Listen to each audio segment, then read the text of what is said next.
هننفذ في فيديو النهاردة المربع الجراني ده. مربع سهل جدا وشغله بسيط، بس بيعتمد على العدد، في كل سطر العدد بيختلف، وبنعمله بألوان. وطبعا الجراني أحلى حاجة فيه إن بنعمله بألوان مختلفة. هنبتدي على طول نشتغل. أنا شغالة هنا بخط قطن متوسط السمك، ومستعملة معاه إبرة رقم 3. انت ممكن طبعا تختاري الخيط اللي انت عايزاه. هنبدأ في الأول نعمل غرزة البداية بالشكل ده عشان نكون الدايرة السحرية. والدايرة السحرية ليها أكتر من طريقة من التنفيذ، لكن أنا بنفذها بطريقة السلاسل. هبتدي الأول هعمل 5 سلاسل، 1 2 3 4 5 سلاسل بالشكل ده. وبعدين باجي في أول سلسلة أنا عملتها تحت الحلقة بتاعتها بدخل الإبرة وبسحب الخيط وبطلع من الحلقة اللي على الإبرة. أبقى كده كونت الدايرة اللي أنا هشتغل جواها. هرتفع على طول 3 سلاسل، 1 2 3، والثلاث سلاسل دول أنا هعتبرهم عمود ارتفاع، عمود بلفة. وهلف الخيط على الإبرة وهخش في نفس الدايرة وهعمل عمود بلفة تاني، واطلع من حلقتين ومن حلقتين، وبعدين بعمل سلسلة. شغلنا كله في الدايرة دي بيبقى بنفس الطريقة. بنعمل 2 عمود بلفة بينهم سلسلة. هنعمل 8 مجموعات، كل مجموعة بتتكون من 2 عمود بلفة بينهم سلسلة. هلف الخيط على الإبرة وهخش جوه الدايرة بتاعتي وهسحب الخيط وهطلع من حلقتين ومن حلقتين، وهلف الخيط على الإبرة وهخش جوه الدايرة تاني وهسحب الخيط وهطلع من حلقتين ومن حلقتين. دي كده تبقى المجموعة التانية. بعد كده هعمل سلسلة. هلف الخيط على الإبرة وهخش جوه الدايرة وهسحب الخيط وهطلع من حلقتين ومن حلقتين. ادي عمود بلفة. واخده خيط البداية طبعا معايا تحت الشغل عشان يبقى الشغل بتاعي نضيف وابقى مأمنة الدايرة بتاعتي. وهخش برضو اعمل تاني عمود بلفة وهاخد سلسلة. ادي مجموعة 2 3 مجموعات. هكمل الدايرة كلها بنفس الطريقة لحد ما اكون 8 مجموعات. كملت ال8 مجموعات ووصلت لحد اخر غرزة. عملت غرزة سلسلة بعد اخر مجموعة. عندي المجموعة الاولانية اهي بتتكون من ال3 سلاسل وغرزة العمود بلفة اللي جنبيهم، واحنا اعتبرنا ال3 سلاسل دول عمود بلفة. هاجي في اخر سلسلة فيها وهدخل تحت الحلقة بتاعتها بالشكل ده. تمام، لكن مش هسحب الخيط. هجيب اللون التاني اللي انا هشتغل بيه وهبتدي اعمل له غرزة بداية، حلقة بداية كده، وهدخل الإبرة فيها وهشد الخيط وهسحبها من هنا من الحلقة اللي على الإبرة بالشكل ده، وهسحبها من الحلقة دي بالشكل ده، وهرتفع 1 2 3 سلاسل. بالنسبة للخيط البينك ده خلاص أنا مش محتاجاه، أنا مش هشتغل بيه تاني دلوقتي، فهاجي هنا اهو وهقصه عشان ما يضايقنيش في الشغل. والخيط اللي انا ابتديت بيه بالدايره وكنت شداه تحت الدايره هشده كده عشان اقفل الدايره، واحنا امناه لما اشتغلنا عليه بقيه الغرز، فهقصه برضو عشان الشغل بتاعنا يبقى نضيف. الخيط بقى بتاع البدايات دوت هاخده معايا تحت الشغل عشان يبقى الشغل بتاعي نضيف بالشكل ده. نفس المكان احنا طلعنا هنا هوت ب3 سلاسل في الفراغ اللي قبل المجموعة دي وفي الفراغ اللي قبل المجموعة دي. هاجي هخش في الفراغ اللي قبل المجموعة ده هعمل 2 عمود بلف. هلف الخيط كده على الإبرة وهخش في الفراغ اللي قبل 3 سلاسل وهسحب منه الخيط كده وهطلع وهعمل عمود بلف، وهلف الخيط تاني وهخش في نفس المكان اللي طالع منه ب3 سلاسل وراهم وهعمل تاني عمود بلفة. يبقى اشتغلت 3 عمود بلفة. هسيب بعد كده 2 عمود بلفة اللي هي مجموعة، لكن هنا لازم اعمل 2 سلسلة. والدايرة هنا السطر ده كله هنشتغله عبارة عن كل فراغ من الفراغات اللي بين المجموعات هشتغل فيه 3 عمود بلفة، 2 سلسلة، 3 عمود بلفة، وهفضل ماشية السطر ده كله عبارة عن 3 عمود بلفة، 2 سلسلة، 3 عمود بلفة. وهبقى واخدة الخيط ده معايا عشان الشغل بتاعي يبقى نضيف. ادي 1 عمود بلفة، 2 عمود بلفة، 3 عمود بلفة في الفراغ اللي ما بين المجموعتين، وبعدين بعمل 2 سلسلة. بيبقى الشغل بتاعي بالشكل ده. هشتغل فين؟ في الفراغ اللي بعده هنا اهو، واخده الخيط برضو معايا. هلف الخيط على الإبرة وهخش جوه وهعمل 1 عمود بلفة 2 عمود بلفة، 3 عمود بلفة، 2 سلسلة لحد ما اكمل السطر كله لحد الاخر. ادي 2 عمود بلفة، ادي 3 عمود بلفة، وبعدين هعمل 2 سلسلة. الخيط ده كده دلوقتي انا امنته خلاص تحت الشغل، فبرضه عشان ما يعكسنيش وانا شغالة ممكن اقصه كده واكمل الشغل بتاعي بنفس الطريقة. كل فراغ هعمل فيه 3 عمود بلفة، 2 سلسلة. هكمل السطر ونرجع. خلصت السطر بتاعي كله ووصلت لحد اخر غرزة معايا. هاجي برضو في اول 3 سلاسل كنا ارتفعنا بيهم واحنا معتبرينهم عمود، بخش في الحلقة الخلفية للغرزة رقم 3 وبرضو مش هكملها، هقف برضو كده وهجيب اللون الثالث اللي انا هشتغل بيه وهعمل غرزة عقدة بداية بالشكل ده، وهدخل الخيط في الإبرة كده وهطلع من الحلقتين، الحلقة بتاعة السلسلة والحلقة دي، وهشد الخيط بتاعي كويس عشان أقفل على الغرزة بتاعتي بالشكل ده، وهرتفع 3 سلاسل، 1 2 3 بالشكل ده. وكده خلاص أنا ممكن أجي اللون البنفسجي ده خلاص أنا مش محتاجاه، وارتفعت ب3 سلاسل. هلف الخيط على الإبرة ومن نفس الفراغ اللي قبل ال3 سلاسل على طول اهو، الفراغ ده اللي قبل ال3 سلاسل هدخل فيه على طول وهسحب الخيط وهعمل فيه عمود بلف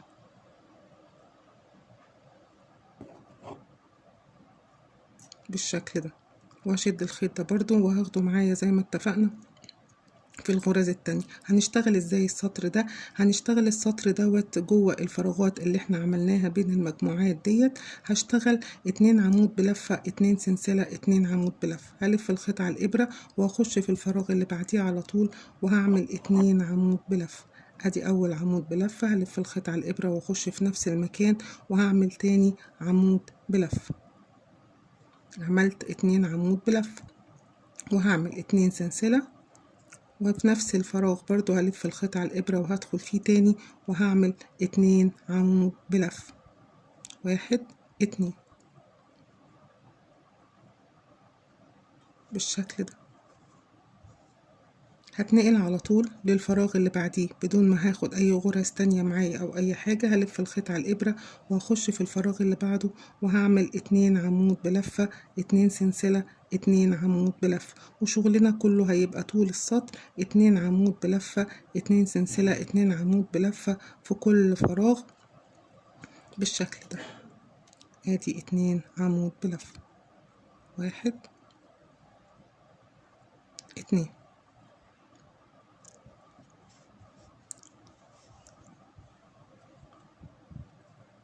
كده. والخيط برضو زيادة ده كده خلاص انا امنته تحت الحلقات، فهقصه عشان وانا ماشية على طول يبقى شغلي نضيف ومش محتاجة ان انا كل شوية كل ما اخلص مربع اقعد انضف في الاخر، بتبقى شغلنا ممل. وهفضل شغالة بنفس الطريقة دي، كل مجموعة هشتغل فيها 2 عمود بلفة، 2 سلسلة، 2 عمود بلفة لحد ما اوصل لحد الاخر. خلصت المجموعات كلها ووصلت لحد اخر مجموعة. هنا احنا كنا بادئين ب3 سلاسل وعمود بلفة نص المجموعة، فلازم نكملهم. فهنيجي هنا في الفراغ ده هنشتغل 2 عمود بلفة عشان نكمل اخر مجموعة يبقى كلهم زي بعض كده، وهعمل 2 سلسلة برضو، وهاجي في 3 سلسلة في العمود رقم 3، 3 سلاسل الأولانيين اللي احنا كنا معتبرينهم عمود، هدخل في السلسلة رقم 3 وهسحب الخيط هي السلسلة رقم 3 وهسحب الخيط وهطلع من الحلقة اللي على الإبرة بالشكل ده، وهرتفع 1 2 3 سلاسل. السطر ده كله عبارة عن ان انا بشتغل في نفس السطر 7 عمود بلفة، في نفس الفراغ 7 عمود بلفة. هعتبر ال3 سلاسل دول اول عمود بلفة، هلف الخيط وهدخل في نفس المكان وهعمل 7 عمود بلفة كده، 2 3 4 5 عمود بلفة، 6 وانا معتبرة ال3 سلاسل الاولانيين عمود بلف، 7 عمود بلف، دي 1 2 3 4 5 6 7 عمود بلف. على طول بدون غرز زيادة او اي حاجة هلف الخيط على الابرة واخش في الفراغات. انا بشتغل فين؟ بشتغل في الفراغات اللي انا كونتها ما بين ال2 عمود و2 سلسلة في السطر اللي فات. هلف الخيط على الابرة وهخش في الفراغ ده على طول وهشتغل جواه 7 عمود بلفة، 1 2 3 عمود بلفة، 4 عمود بلفة، 5 عمود بلفة، 6 عمود بلفة، 7 عمود بلفة بالشكل ده. وهشتغل في كل الفراغات اللي انا عملتها في السطر اللي قبل كده فوق اهي. كل سطر كل فراغ هشتغل فيه 7 عمود بلفة. هكمل السطر ونرجع. كونت السطر كله، المجموعات بتاعتي كلها اكتملت اهو. وعندي برضو اول 3 سلاسل اللي دايما بقفل فيهم السطر، باجي في السلسلة الاولى التانية، لا في السلسلة رقم 3، وبخش من تحت الحلقة بالشكل ده وهقف وهبتدي اشتغل باللون التاني. هو بيبقى لطيف لو عملنا السطر الاحمر دوت بنفس اللون اللي بيبقى في القلب، لكن بيبقى اختياري طبعا، انت تعملي زي ما انت عايزة. ابتدينا بغرزة بداية اهو، شبكت الخيط في الابرة حلقة بداية، وهطلع زي ما بنعمل دايما من الحلقة دي، وهطلع من الحلقة دي وهرتفع بسلسلة. هشد الخيط الاصفر ده عشان اقفل على الغرزة كويس، شد الخيط البينك واظبط الشغل بتاعي. هنا هنشتغل كل شغلنا بغرزة حشو وغرزة واحدة حشو عميق، بس ناخد بالنا بقى هنا اول غرزة بس عشان تظبط الشغل. احنا طالعين هنا منين؟ احنا طالعين هنا من المكان اللي فيه ال3 سلاسل عشان يبقى العدد بتاعنا مظبوط. هخش فيها هي نفسها وانا واخده اهو خيط البداية بتاعي معايا، وهعمل اول غرزة حشو عندي بالشكل ده تحت السلسلة اللي انا ابتديت بيها وقفلت بيها الشغل. دخلت فيها وعملت غرزة حشو، وهعلمها بالماركر. هي بتبقى واضحة لكن برضو ايه عشان ما نتلخبطش في العدد بتاعنا. بعد كده عندي العمدان كلها هيبقى عندي 6 عمود. هشتغل تحت، اخش تحت الحلقتين كده في كل عمود من العمدان، وهعمل غرزة حشو على ال6 عمدان اللي باقيين. يعني انا بشتغل 7 غرزة حشو. ادي اول غرزة حشو اهي عملتها، وهخش الغرزة التانية تحت الحلقتين وانا واخدة برضو الخيط بتاع البدايات معايا، وهعمل تاني غرزة حشو. هخش برضو تحت الحلقتين في اللي بعدها هعمل غرزة حشو، وهخش في العمود اللي بعديه تحت الحلقتين بالشكل ده وهعمل تاني غرزة حشو،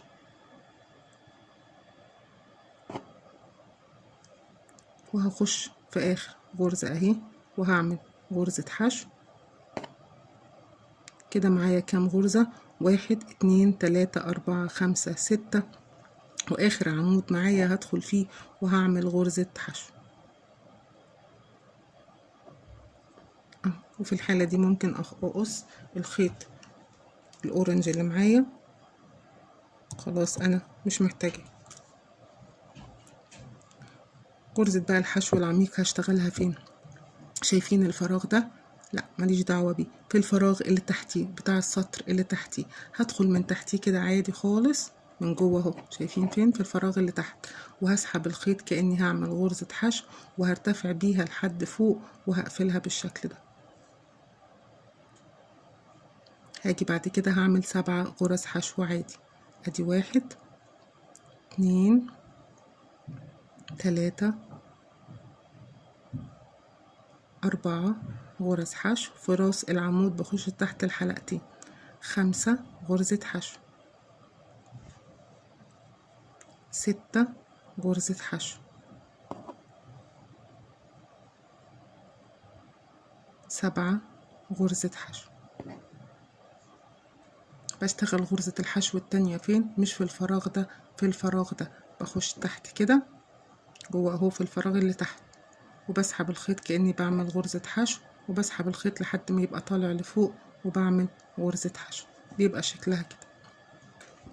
بشتغل فوق السبع عمدان 7 غرزة حشو عادي، وفي الفراغ اللي تحت اللي هنا اهو، مش في الفراغ اللي فوق، في الفراغ اللي تحتيه بعمل غرزة حشو عميق، وبكمل السطر كله بنفس الطريقة. كملنا السطر كله وصلنا لحد اخر غرزة، لكن هنا برضو لازم اعمل غرزة حشو عميقة، فهخش في اخر واحدة هنا اهو، وهسحب الخيط وهطلع بالراحة كده وهقفلها اخر غرزة عشان يبقوا كلهم زي بعض، وهاجي هنا في اول واحدة هشيل العلامة وهدخل في المكان ده، لكن برضو مش هسحب الخيط عشان هغير اللون، وهجيب اللون التاني اللي انا هقفل بيه بقى المربع بتاعي، وهدخله في الابرة كده، وهطلع من تحت الحلقة دي، وهطلع من تحت الحلقة دي، وهقفل عليهم بسلسلة ارتفاع، وهقص الخيط البينك ده خلاص انا مش محتاجاه، وهاخده معايا تحت الشغل وانا شغال. هشتغل ازاي بقى؟ نفس المكان، خدوا بالكم اللي احنا طلعنا منه بالسلسلة دوت، هو بس طلعت بسلسلة واحدة بس عشان انا هشتغل غرز حشو، فهخش في نفس المكان اللي طالع منه الخيط الاخضر اهو، هخش في نفس المكان وهعمل غرزة حشو. هشتغل ورا بعض 4 غرز حشو، ادي 1 تانية اهي، هاخد بس الخيط معايا من ورا، ادي 2 غرزة حشو، 3 غرزة حشو، 4 غرزة حشو.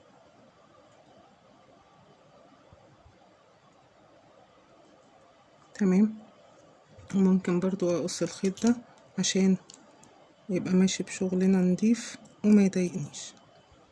عملنا 4 غرزة حشو، شغلنا بقى عبارة عن 4 غرزة حشو، غرزة نص عمود،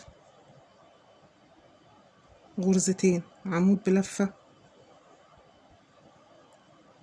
1 2. بشتغل 4 غرزة حشو، غرزة نص عمود، غرزتين عمود بلفة. باجي هنا عشان هعمل التزايد بتاعي بقى، هلف الخيط على الإبرة وهدخل فين في الغرزة دي، هعمل عمود بلفتين، 1 عمود بلفتين. عملت عمود بلفتين، بعد كده هعمل 3 سلاسل، 1 2 3 سلاسل، وفي نفس المكان برضو، في نفس المكان اللي انا طالعه منه بنفس الغرزة العمود بلفتين، هدخل فيها تاني وهعمل عمود بلفتين، وهكرر نفس الجنب ده هنا تاني، هعمل هنا عمود بلفة، وبعدي اللي بعديه عمود بلفة تاني، اللي بعديها هتبقى نص عمود، بعد كده 4 غرز حشو، 1 2 3 4 غرز حشو. هوصل للغرزة الحشو العميق دي، بعملها غرزة نص عمود، وهكرر تاني نفس الفكرة، 4 غرز حشو، 1 2 3 4 غرزة نص عمود، غرزتين عمود بلفة، ادي 1 عمود بلفة، 2 عمود بلفة. بلاقي نفسي وصلت عند غرزة الحشو العميقة، بعمل فيها غرزتين، 1 عمود بلفتين، 3 سلاسل عمود بلفتين.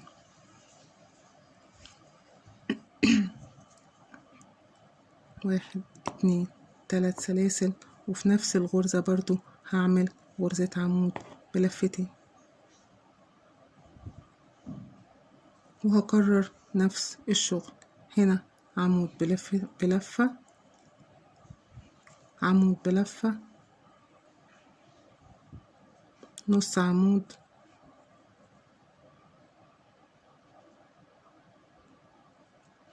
أربع غرز حشو، 1 2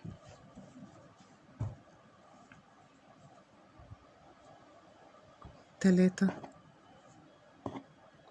4 غرز حشو. وهاجي هنا عند الغرزة التانية اللي هي غرزة الحشو العميقة، هعمل فيها غرزة نص عمود، وهفضل أكرر نفس الفكرة لحد ما أكمل الجنبين التانيين.